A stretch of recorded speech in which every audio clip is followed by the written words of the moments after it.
Engineering के कुछ छात्र क्लास के एक कोने में बैठे थे।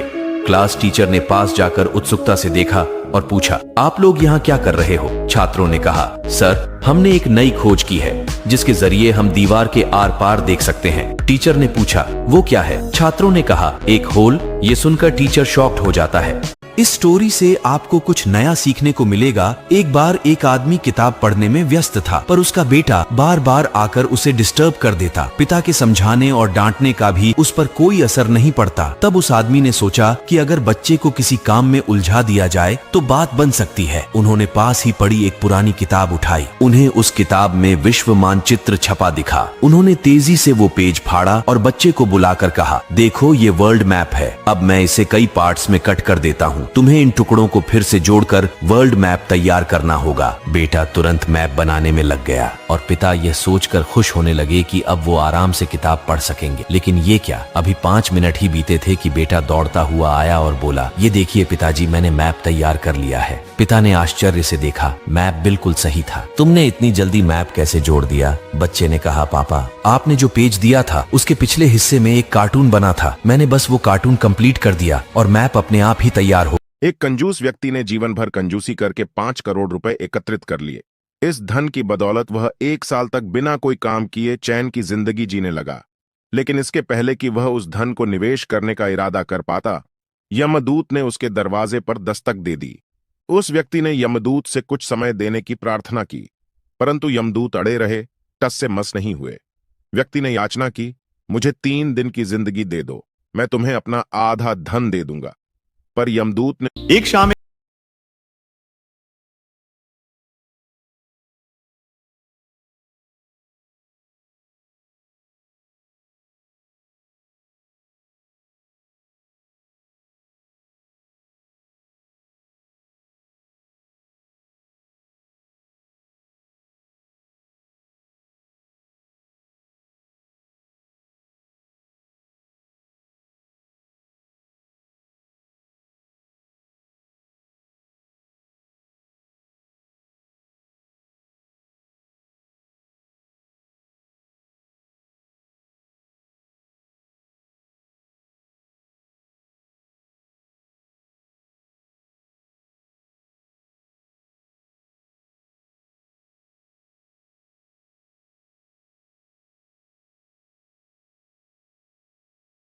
आप अपनी हंसी नहीं रोक पाओगे। एक बार जीव विज्ञान प्रयोगशाला में टीचर स्टूडेंट्स के सामने एक एक्सपेरिमेंट कर रहे थे। टीचर एक मेंढक को एक जार में डालकर जोर से चिल्लाया, कूदो। मेंढक कूदा। फिर उसने मेंढक का एक पैर काट दिया और फिर चिल्लाया, कूदो। मेंढक फिर कूदा और उसने इसी तरह उसके सभी पैर काट दिए और अब उसका आखिरी पैर काटकर चिल्लाया, कूदो। इस बार मेंढक नहीं हिला। टीचर स्टूडेंट्स की तरफ मुड़े और उनसे पूछा, इस प्रयोग से आप क्या समझे? बैक बेंचर्स जोर से चिल्लाए, सर, जब मेंढक के चारों पैर कट जाते हैं तो वो बहरा हो जाता है। ये सुनकर टीचर शॉक्ड हो जाता है। एक गांव में एक पेड़ के नीचे लोग अक्सर आकर बैठा करते थे और बच्चे उसके आसपास खेला करते थे। उस पेड़ पर कई पक्षी भी रहते थे। वो पेड़ ये देखकर बहुत खुश होता था कि इतने सारे लोग उसके पास रहते हैं। फिर पतझड़ का मौसम आ गया और उस पेड़ के सभी पत्ते झड़ने लगे। अब कोई भी उस पेड़ के नीचे आकर नहीं बैठता था। उसके ऊपर रहने वाले पक्षी भी वहां से चले जाते हैं। ये सब देखकर वो पेड़ बहुत दुखी रहने लगा। फिर कुछ महीने बाद पतझड़ का मौसम खत्म हो गया। उस पेड़ के पत्ते वापस आने लगे। लोग उसके नीचे फिर से आकर बैठने लगे और बच्चे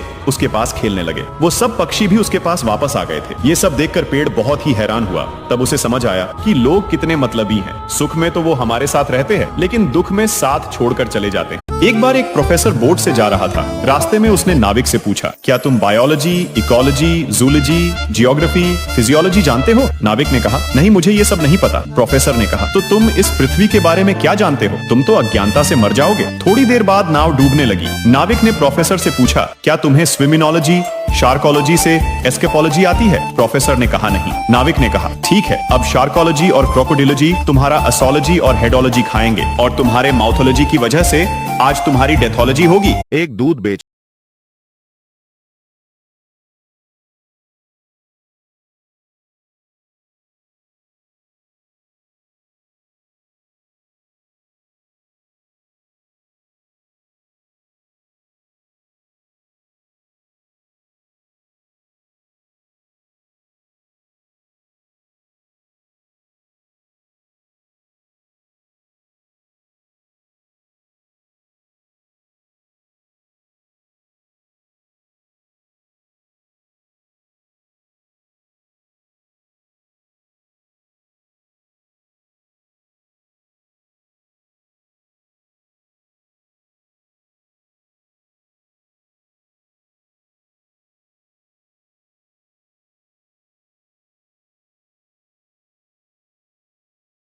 समुद्र शास्त्री ने एक बड़े टैंक में एक शार्क को डाला। इसके बाद उसने कुछ छोटी मछलियों को टैंक में छोड़ दिया। शार्क ने इन मछलियों पर हमला किया और उन्हें खा गई। फिर उसने एक कांच का टुकड़ा टैंक के बीच में रखकर टैंक को 2 भागों में विभाजित किया, जिसके एक हिस्से में शार्क थी और दूसरे हिस्से में उसने छोटी मछलियां डाल दी। शार्क ने इन मछलियों पर हमला करने का प्रयास किया, लेकिन फाइबर ग्लास पर टकरा गई। उसने दोबारा प्रयास किया, फिर उससे टकरा गई। बार बार फाइबर ग्लास पर टकरा कर रह जाती थी। शार्क ने कई दिनों तक प्रयास किया, लेकिन उसे तोड़ नहीं पाई और हार मान ली। बाद में समुद्र शास्त्री ने टैंक से ग्लास हटा दिया। फिर भी शार्क ने छोटी मछलियों पर हमला करने का प्रयास नहीं किया। शार्क ने हमेशा टैंक में एक गलत बैरियर देखना शुरू किया और अपने प्रयासों को बंद कर दिया। मोरल: कई बार फेल होने के बाद बहुत लोग हार मान लेते हैं और मुमकिन काम भी उन्हें नामुमकिन लगने लगता है। एक बार एक केकड़ा समुद्र किनारे अपनी मस्ती में चला जा रहा था। बीच बीच में रुक रुक कर अपने पैरों के निशान देखकर खुश होता। आगे बढ़ता पैरों के निशान देखता। उससे बनी डिजाइन देखकर और खुश होता। इतने में एक लहर आई और उसके पैरों के सब निशान मिट गए। इस पर केकड़े को बड़ा गुस्सा आया। उसने लहर से बोला, ए लहर, मैं तो तुझे अपना मित्र मानता था, पर यह तूने क्या किया? मेरे बनाए सुंदर पैरों के निशानों को ही मिटा दिया। कैसी दोस्त हो तुम? तब लहर बोली, वो देखो, पीछे से मछुआरे लोग तुम्हारे केकड़े भाइयों के पैरों के निशान देखकर ही तो केकड़ों को पकड़ रहे हैं। हे मित्र, तुमको वो पकड़ न लें, बस इसीलिए मैंने निशान मिटा दिए। सच यही है, कई बार हम सामने वाले की बातों को समझ नहीं पाते और अपनी सोच अनुसार उसे गलत समझ लेते हैं। इसलिए कभी भी बिना सोचे समझे किसी को दोष नहीं देना चाहिए। एक रात एक बादशाह शहर का चक्कर लगाकर वापस लौट रहा था। जब अपने महल पहुंचे तो देखा एक बूढ़ा दरबान एक पतले पुराने लिबास में महल की चौकीदारी कर रहा था। बादशाह ने पूछा, क्या तुम्हें ठंड नहीं लगती, जो इतनी सर्दी में भी इतना पतला लिबास पहने हो? दरबान ने कहा, लगती है साहब, पर मेरे पास गर्म वर्दी नहीं है। बादशाह ने कहा, बस इतनी सी बात, मैं अभी महल में जाकर तुम्हारे लिए गर्म कपड़े भेजता हूं। दरबान ने कहा, ठीक है। बादशाह महल में जाकर भूल गए। राजा दरबान को उम्मीद देकर आए थे। सुबह लोगों को दरबान की अकड़ी हुई लाश मिली तो उसके हाथ में एक खत दबा हुआ था जो बादशाह के नाम था। उस पर उसने मरने से पहले लिखा था, मैं बरसों से इसी वर्दी में चौकीदारी करता था, पर कल रात आपकी दी हुई उम्मीद ने तो मेरी जान ही ले ली। एक कंजूस व्यक्ति ने जीवन भर कंजूसी करके 5 करोड़ रुपए एकत्रित कर लिए। इस धन की बदौलत वह 1 साल तक बिना कोई काम किए चैन की जिंदगी जीने लगा। लेकिन इसके पहले कि वह उस धन को निवेश करने का इरादा कर पाता, यमदूत ने उसके दरवाजे पर दस्तक दे दी। उस व्यक्ति ने यमदूत से कुछ समय देने की प्रार्थना की, परंतु यमदूत अड़े रहे, टस से मस नहीं हुए। व्यक्ति ने याचना की, मुझे 3 दिन की जिंदगी दे दो, मैं तुम्हें अपना आधा धन दे दूंगा। पर यमदूत ने उसकी बात पर कोई ध्यान नहीं दिया। तमाम अनुनय विनय के बाद उस व्यक्ति को यमदूत से सिर्फ इतनी मोहलत मिली कि वह एक संदेश लिख सके। उसने संदेश में लिखा, जिस किसी को भी यह संदेश मिले, उससे मैं केवल इतना कि जीवन भर सिर्फ संपत्ति जोड़ने की फिराक में न रहो, जिंदगी का एक एक पल पूरी तरह से जियो। मेरे 5 करोड़ रुपए भी मेरे लिए 1 घंटे का समय नहीं खरीद सके। पैसे कमाएं और जीवन का आनंद भी उठाएं, क्योंकि मौका भविष्य में नहीं, वर्तमान में है।